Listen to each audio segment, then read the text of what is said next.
Shalom, selamat pagi Bapak Ibu, jemaat yang dikasihi Tuhan Yesus Kristus. Kiranya kita semua dalam keadaan yang baik dan boleh tetap bersemangat untuk menjalani hari-hari kita bersama dengan Tuhan Yesus Kristus. Sebelum kita merenungkan firman Tuhan, mari kita berdoa. Terima kasih ya Tuhan untuk segala kebaikan-Mu, untuk nafas hidup yang masih Tuhan percayakan kepada kami hingga saat ini. Sebentar kami membaca dan merenungkan firman-Mu, Tuhan Yesus tolong kami. Dalam nama Tuhan Yesus kami memohon. Amin. Ya Bapak Ibu, saudara-saudara yang dikasihi Tuhan, kebenaran firman Tuhan yang akan kita renungkan terambil dari Kisah Para Rasul 3 ayatnya yang ke-17 hingga ayatnya yang ke-26. Namun saya hanya akan membaca ayat 19. Demikian firman Tuhan. Karena itu sadarlah dan bertobatlah supaya dosamu dihapuskan. Sadarlah dan bertobatlah supaya dosamu dihapuskan.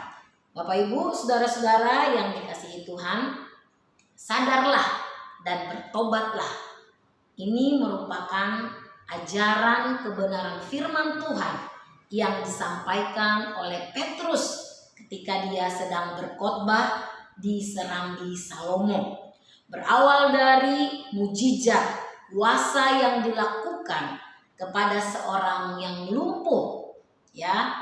Ketika Petrus berkata, "Demi nama Yesus Kristus, orang Nazaret itu, berjalanlah." Dan orang lumpuh itu berjalan.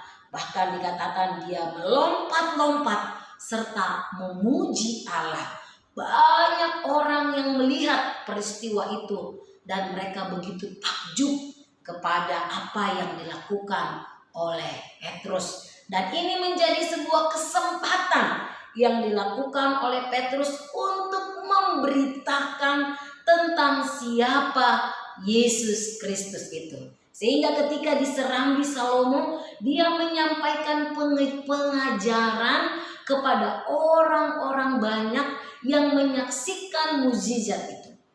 Dan dia memberikan ajaran tentang siapakah Yesus itu kepada orang-orang Yahudi. Dia katakan Yesus adalah Mesias yang dijanjikan Allah.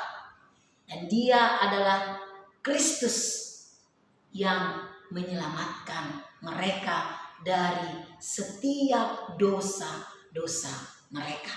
Kita melihat dikatakan karena itu sadarlah dan bertobatlah. Ini menjadi suatu berita.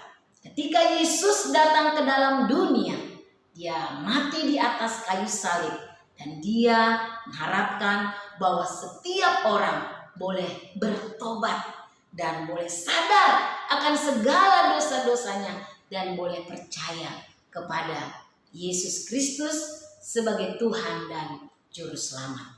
Bapak Ibu, saudara-saudara yang dikasihi Tuhan, setiap kita yang sudah mengalami kasih Kristus boleh juga belajar daripada apa yang dilakukan oleh Petrus dan juga Yohanes. Bagaimana mereka begitu antusias untuk memberitakan akan siapa Yesus itu.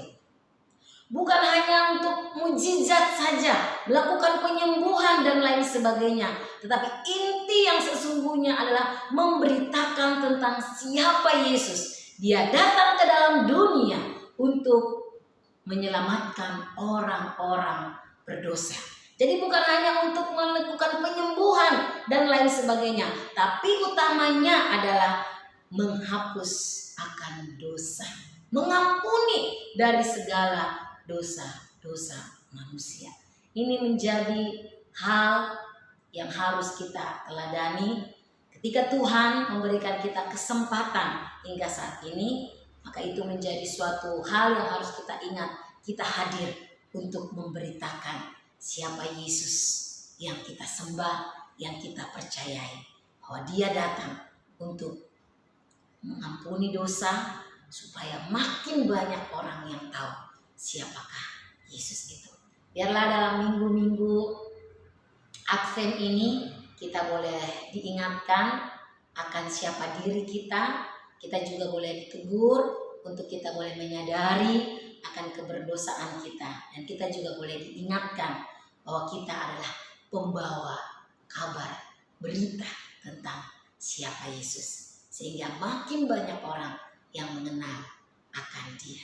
Kiranya firman Tuhan ini boleh memberkati setiap kita. Kita berdoa. Bapa dalam surga, kami bersyukur untuk kebenaran firman Tuhan yang sudah kami renungkan pada pagi hari ini. Kembali kami diingatkan ya Tuhan, supaya kami boleh terus memiliki panggilan, memiliki hati yang mau memberitakan akan siapa Engkau kepada setiap orang. Karena keselamatan ya Tuhan, itu berlaku bagi setiap orang yang boleh percaya kepada Engkau. Pakai kami Tuhan, menjadi pemberita keselamatan itu. Di dalam nama Tuhan Yesus Kristus kami memohon. Amin.